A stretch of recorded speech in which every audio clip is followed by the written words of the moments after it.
બ્રિજમાં આગળ વાત કરીએ તો મહેસાણાના સતલાસણામાં મમતા કાર્ડ યોજનામાં કૌભાંડની આશંકા વ્યક્ત કરવામાં આવી છે। ખોડામલી ગામમાં મમતા કાર્ડ યોજનામાં કૌભાંડના આક્ષેપ પણ કરવામાં આવ્યા। 5 વર્ષ બાદ પણ લાભાર્થીઓને રૂપિયા ન મળતા અનેક સવાલો ઉભા થયા છે। સગર્ભા મહિલાઓ માટેની યોજનામાં કૌભાંડ થયા હોવાના આક્ષેપ કરવામાં આવ્યા છે। ખોડામલી ગામમાં મમતા કાર્ડ યોજનાના કૌભાંડના હવે જે આક્ષેપો સામે આવ્યા છે તેને લઈને અનેક સવાલો પણ ઉભા થઈ ગયા છે।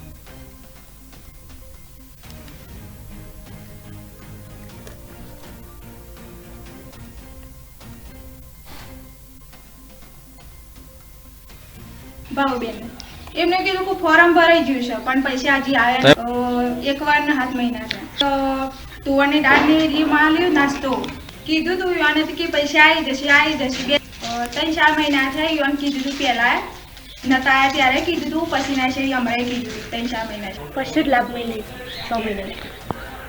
6 મહિના પહેલા તેમ કંઈ કાગળ નહીં કરે।